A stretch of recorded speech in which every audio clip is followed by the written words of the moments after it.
नमस्कार, मेरा नाम है विष्णु कुमार शर्मा। मैं राजकीय महाविद्यालय रेवदर, जिला सिरोही, राजस्थान में सहायक आचार्य हिंदी के पद पर कार्यरत हूँ। प्यारे विद्यार्थियों, आज के इस वीडियो में हम चर्चा करेंगे चंद्रवरदायीकृत रचना पृथ्वीराज रासो पर। जी हाँ, आदिकाल की महत्वपूर्ण रचना मानी जाती है पृथ्वीराज रासो। रासो साहित्य का उद्भव और विकास, इस विषय पर हमने पूर्व में एक वीडियो बनाया और उस पर हमने चर्चा की कि किस तरह से संस्कृत प्राकृत अपभ्रंश से रासा काव्य की परंपरा जो है हिंदी साहित्य में आकर के रास और रासो काव्य के रूप में पुष्पित पल्लवित हुई। तो रासो काव्य के नाम से जितनी भी रचनाएं हैं, उन सभी रचनाओं में अद्भुत सौंदर्य वाली रचना है पृथ्वीराज रासो। हालांकि ये रचना जो है अपने प्रामाणिकता और अप्रामाणिकता के भ्रमजाल में उलझी हुई है, फिर भी इसके सौंदर्य में, इसकी छंद वैविध्य में जो है कहीं कोई कमी नहीं है। आइए शुरुआत करते हैं।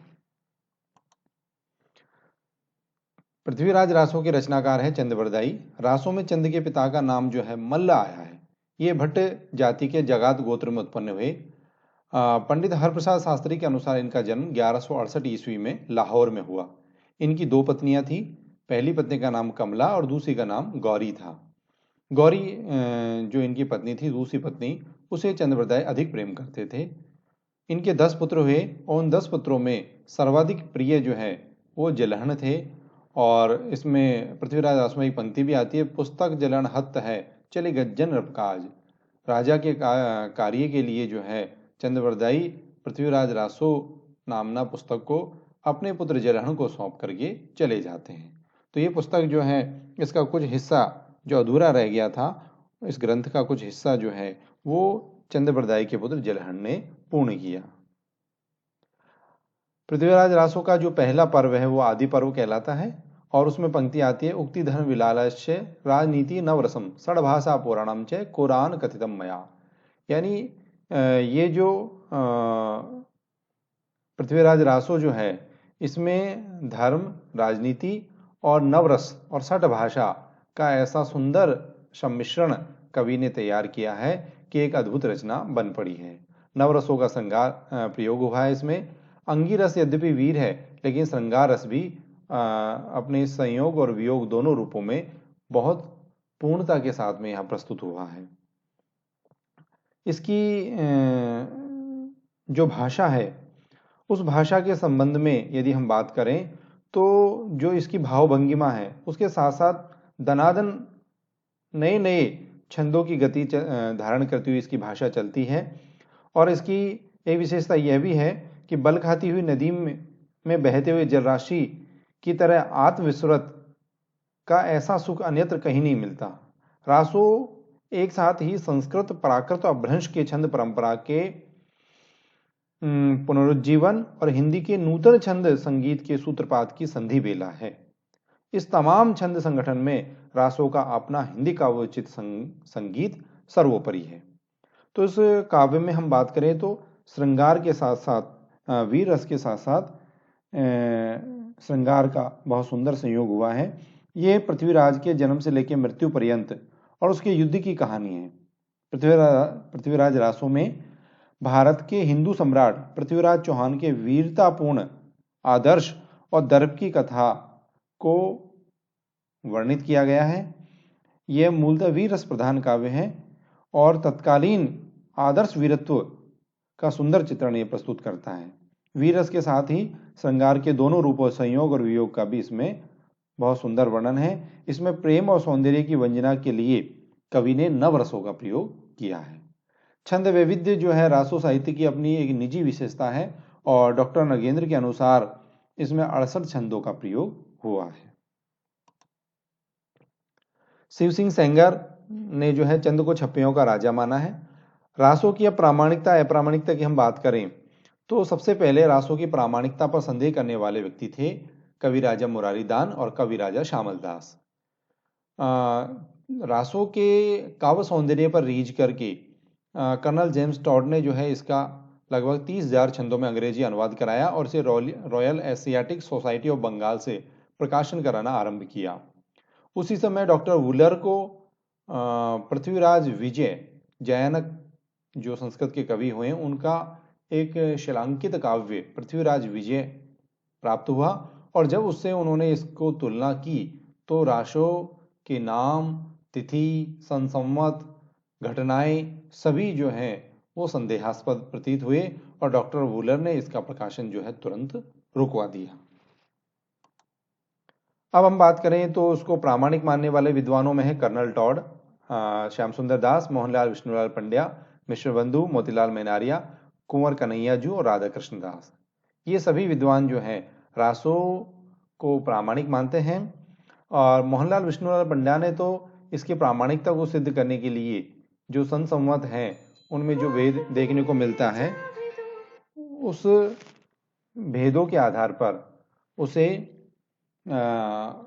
एक नए संवत की कल्पना उन्होंने की, ऐनंद संवत, और ऐनंद संवत के द्वारा उन्होंने एक जुगाड़ बैठाया है और कहा है कि ऐनंद संवत का इस महाकाव्य में प्रयोग हुआ है, और ऐनंद संवत के आधार पर इसके सारे तिथि कालक्रम आदि ठीक हैं। रासों को अप्रामाणिक मानने वाले विद्वानों में आपको पता है कविराजा मुरारीदान और श्यामल दास। आचार्य शुक्ल जो है चंद्रवरदाय को हिंदी का प्रथम महाकवि मानते हैं, लेकिन साथ ही वे लिखते हैं कि यह ग्रंथ पूर्णतः जाली है, भट्ट बढ़ंत है। मुंशी देवी प्रसाद, डॉक्टर वूलर, गौरीशंकर हीराचंद ओझा और डॉक्टर रामकुमार वर्मा, आप सभी इसको जो है अप्रामाणिक मानते हैं। अब तीसरा मत उन विद्वानों का है जो पृथ्वीराज रासो को अर्ध प्रामाणिक मानते हैं, जिनमें सबसे प्रमुख है मुनि जिनविजय। आपने पुरातन प्रबंध संग्रह नामक ग्रंथ की रचना की, और उसमें 4 छप्पे जो है वो चंद वरदायकृत 4 छप्पयों का उल्लेख किया है, जिनमें से 3 छप्पे हमें पृथ्वीराज रासो में भी देखने को मिलते हैं, और उनके आधार पर जो है इस रचना को उन्होंने प्रामाणिक माना है। दशरथ शर्मा जो है आप भी इसके लघुत्तम संस्करण को प्रामाणिक मानते हैं। आचार्य हजारी प्रसाद द्विवेदी, अगरचंद नाटा, सुनीत कुमार चटर्जी, विपिन बिहारी चतुर्वेदी, आप सभी विद्वान जो है इसे अर्ध प्रामाणिक मानते हैं। एक चौथा मत है नरोत्तम दास स्वामी का, उनका कहना है कि यह एक प्रबंध काव्य न होकर के एक मुक्तक काव्य है। आप पृथ्वीराज रासो जो है उसके 4 संस्करण हमें देखने को मिलते हैं। तो आचार्य हजारी प्रसाद द्विवेदी का कहना है कि पृथ्वीराज रासो की रचना सुख सुखी संवाद के रूप में मिलती है, इसलिए जिन सर्गों में संवाद की यह शैली नहीं मिलती है उन्हें क्षेपक मान लिया जाए, ये द्विवेदी जी का मानना है। रासो की प्रामाणिकता को सिद्ध करने के लिए मोहनलाल विष्णुलाल पंड्या ने एक निबंध लिखा, प्रथम संरक्षा, और उसमें उन्होंने ऐनंद संवत की कल्पना की, जिसकी चर्चा अपन पहले कर चुके हैं। पृथ्वीराज रासो की प्रामाणिकता सिद्ध करने के लिए गंग कवि ने भी एक ग्रंथ लिखा, चंद छंद वर्णन की महिमा। गंग जो है आधुनिक खड़ी हिंदी बोली के जो है महत्वपूर्ण कवियों में से माने जाते हैं। अब इसकी अप्रामाणिकता के आधार क्या है? तो यदि हम रासों को देखें तो इसमें जो है चौहान वंश की उत्पत्ति अग्निकुंड से बताई गई है, जबकि इतिहास ये बताता है कि चौहान जो है वो सूर्यवंशी थे। पृथ्वीराज की माता का नाम इसमें रासों में कमला आया है, जबकि इतिहास सम्मत है कि उनकी माता का नाम कर्पूरी देवी था। घटनाओं में तारतम्यता नहीं है, सन संवतों का मेल नहीं खाता, चंद और पृथ्वीराज का ऐतिहासिक मेल प्रतीत नहीं होता। और भाषा की हम इसमें बात करें तो भाषा जो है वो चूंकि समय के साथ साथ परिवर्तित होती चली गई है, तो इसकी भाषा के आधार पर अभी तक इसका कालक्रम भी निर्धारित नहीं हो पाया है। इसमें अपभ्रंश से लेकर के और आधुनिक हिंदी की जो बोलियां हैं उनके शब्दों का भरपूर प्रयोग हुआ है। कहीं कहीं अरबी फारसी के शब्द भी इसमें देखने को मिलते हैं। अपभ्रंश और अवहट्ट का भी इसमें जबरदस्त मेल है। तो इस प्रकार से भाषा की दृष्टि से भी ये रचना जो है प्रामाणिक सिद्ध नहीं होती। पाठ निर्धारण की बात करें तो मारता प्रसाद गुप्त ने जो है इसके 4 पाठ निर्धारित किए हैं, बृहद संस्करण, मध्यम संस्करण, लघु संस्करण और लघुत्तम संस्करण। बृहद संस्करण में 16,300 छंद है। आपको प्रतियोगी परीक्षाओं की दृष्टि से ये सभी तथ्य जो है याद रखने चाहिए। 63 समय है। पृथ्वीराज रासों में जो खंड है, अध्याय हैं, उनको समय नाम दिया गया है। जैसे अब रामचरितमानस की बात करें तो तुलसीदास जी ने वहाँ कांड नाम दिया है, कि बालकांड, अयोध्या कांड, सुंदरकांड, लंका कांड, उत्तरकांड। तो इस तरह यहाँ जो खंड है, अध्याय हैं, उनको समय नाम दिया है चंद्रवरदाई ने। और नागरिक प्रचारणी सभा से ये वृहद संस्करण प्रकाशित हुआ है। और पृथ्वीराज रासो को प्रामाणिक मानने वाले जो विद्वान हैं वो इस वृहद संस्करण को प्रामाणिक मानते हैं। इसकी एक प्रति जो है उदयपुर के संग्रहालय में रखी हुई है। मध्यम संस्करण में 7000 छंद है। अबोहर और बीकानेर के संग्रहालयों में इसकी प्रति रखी हुई है। लघु संस्करण में 3500 छंद है। 1919 समय है। बीकानेर के संग्रहालय में इसकी प्रति उपलब्ध है। और लघुत्तम संस्करण में 1300 छंद है। दशरथ शर्मा जो है इस लघुत्तम संस्करण को ही मूल रासो मानते हैं। अगरचंद नाहटा और आचार्य हजारी प्रसाद द्विवेदी जो इसे अर्ध प्रामाणिक मानते हैं, उन्होंने भी इसे लघुत्तम संस्करण का ही संपादन किया है और इसे प्रामाणिक माना है। बच्चन सिंह का कहना है कि रासो जो है वो राजनीति की महाकाव्यात्मक त्रासदी है। इस पर थोड़ा सा विस्तार से हम आगे चर्चा करेंगे। मुनि जिन विजय जिन्होंने पुरातन प्रबंध संग्रह लिखा, उसमें जो है चंद वलिद के 4 छप्पयों का उल्लेख किया है, जिससे भी रासो की प्रामाणिकता सिद्ध होती है। और जैसा कि मैंने बताया पूर्व में भी कि इसमें से 3 छंद जो है रासो में मिलते हैं। और मुनि जी ने रासो की जो भाषा है उसको अपभ्रंश बताया है। अब इसके प्रमुख समूह की हम बात करें तो आदि समय इसका पहला समय है। कनुज समय, जिसमें कन्नौज के राजा जयचंद गहड़वाल और पृथ्वीराज चौहान के युद्ध का वर्णन मिलता है। पद्मावती समय श्रृंगार की दृष्टि से और पद्मावती के सौंदर्य की दृष्टि से ये बहुत अद्भुत समय है। कैमास वध, कैमास जो है वो पृथ्वीराज के एक सामंत थे। उनका वध जो है एक छोटी सी बात पर पृथ्वीराज के द्वारा कर दिया गया। ये एक बहुत महत्वपूर्ण समय है जिसकी ओर बच्चन सिंह ने संकेत किया है कि राजनीति की महाकाव्यात्मक त्रासदी है। उस पर अभी हम बात करेंगे। तो बच्चन सिंह का कहना है कि युद्ध और विलास सामंती जीवन के अनिवार्य अंग हैं। इनके साथ वैयक्तिक शौर्य को भी शामिल कर लेना चाहिए। युद्ध और शौर्य ताना है और विलास उसका बाना। इसी ताने बाने से जो है रासो को बुना गया है। इसकी बुनावट को समझना ही रासो को समझना है। और इसके लिए हमें कन्न और कैमास की घटनाओं को समझना होगा। कन्न जो है पृथ्वीराज का सामंत था और भीमदेव चालुक्य का भाई पृथ्वीराज के दरबार में रहता था। चालुक्य भीम जो गुजरात के राजा थे, उनका भाई पृथ्वीराज के दरबार में रहता था। एक दिन जो है कर्ण के सामने राजा भीम के भाई ने अपनी मूंछों पर हाथ रख दिया। अब कर्ण जैसा सामंत जो है इसे किस तरह से सहन कर सकता था। और कर्ण ने अपनी म्यान से चमचमाती हुई तलवार निकाली और उस राजा भीमदेव के भाई का सिर जो है धड़ से अलग कर दिया। एक छोटी सी घटना जो है हमें बताती है, सामंती मनोवृत्ति को बड़ी सफाई से ये हमारे सामने पेश करती है। अब चालुक्य राजा भीम ने कहा पृथ्वीराज से कि आपके सामंत कर्ण ने मेरे भाई का वध कर दिया, इसलिए आप इसे दंडित करें। और पृथ्वीराज ने जो है उसे दंडित न करके भीम चाहता था कि उसे प्राण दंड दिया जाए, जबकि पृथ्वीराज ने जो है उसे हल्का सा दंड दिया कि उसकी आंखों पर पट्टी बंधवा दी। अब इस बात से जो है चालुक्य राजा भीम नाराज हो गए और आगे चलकर दोनों में युद्ध हुआ। दूसरी घटना की हम बात करें कैमास की, तो कैमास भी जो है पृथ्वीराज का सामंत था और वह एक दासी पर अनुरक्त था। और इस छोटे से अपराध के लिए पृथ्वीराज ने उसका वध करवा दिया। और इस तरह से एक योग मंत्री जो है उसको पृथ्वीराज खो बैठा। इस तरह से कर्ण और कैमास की ये दोनों घटनाएं जो हैं वो थोथी सामंती आन बान और नैतिकता की सूचक हैं। और यही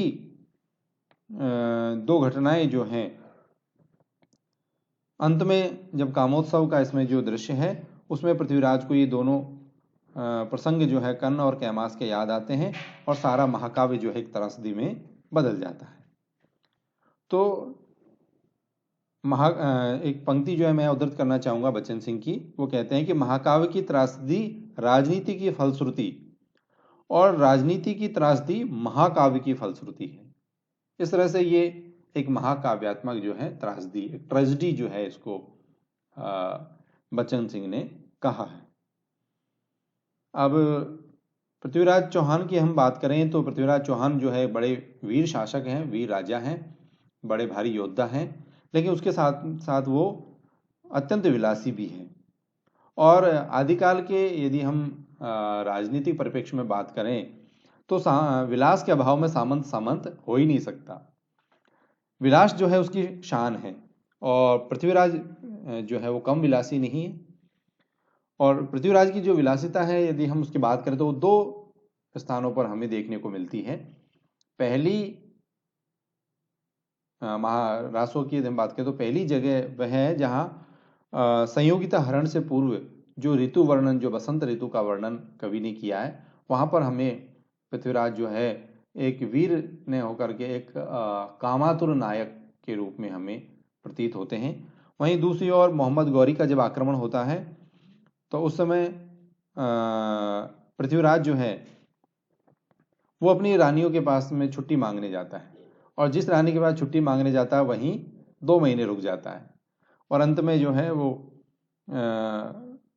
संयोगिता जो उनकी नई रानी है उनके विलास में डूब जाता है, और सामने से जो है पृथ्वीराज के ऊपर जो है गौरी का आक्रमण होने वाला है।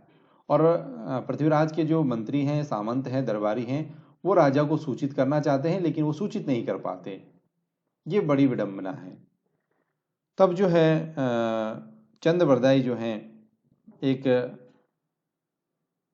परामर्श देते हैं महाजनों को, और वो एक पंक्ति वहां आती है, किमि बुझे रतिवंती राजन, यानी रतिवंत राजा कैसा है, रतिवंत।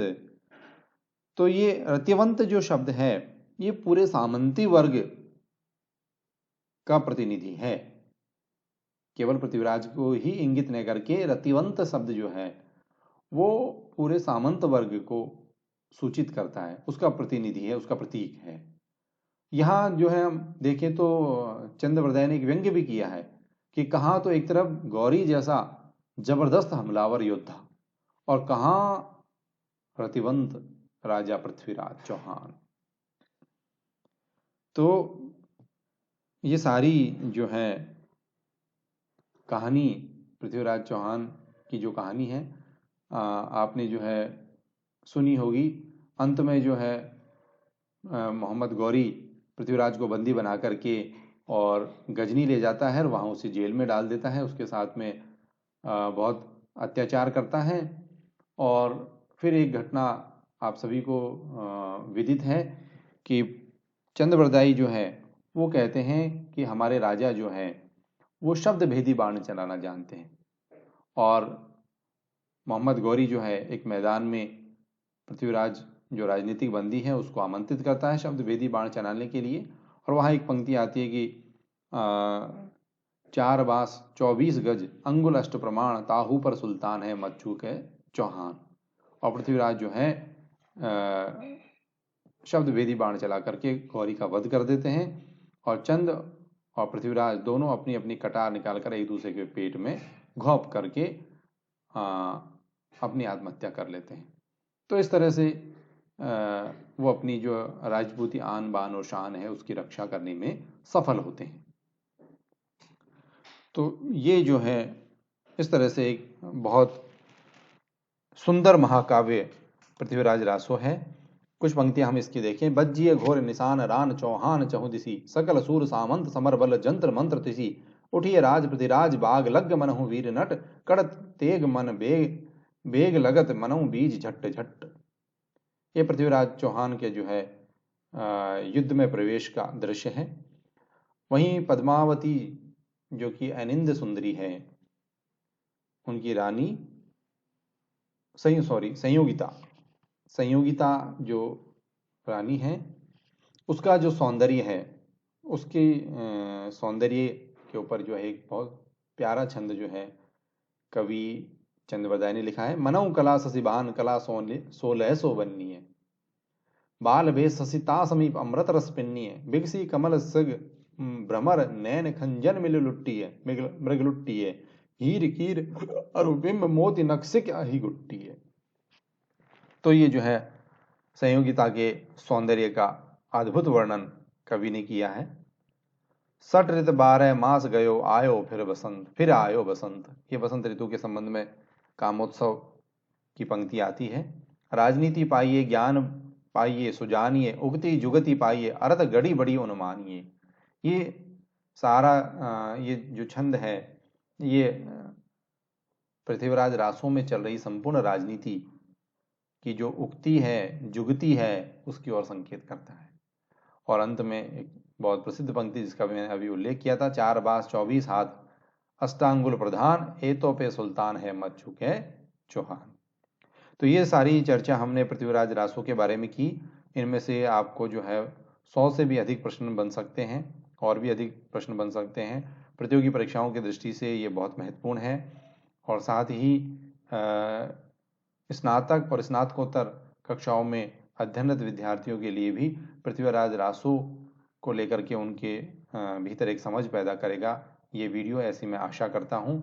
और पद्मावती समय या अन्य कोई खंड जो है आपके स्नातक या स्नातकोत्तर के पाठ्यक्रम में है तो उसे भी आप जो है बेहतर ढंग से समझ पाएंगे। ऐसी आशा और विश्वास के साथ आप सभी का बहुत बहुत धन्यवाद। फिर मिलेंगे एक और नए वीडियो के साथ। यदि आपको ये वीडियो पसंद आता है तो इस चैनल को लाइक करें, शेयर करें, सब्सक्राइब करें। Thank you.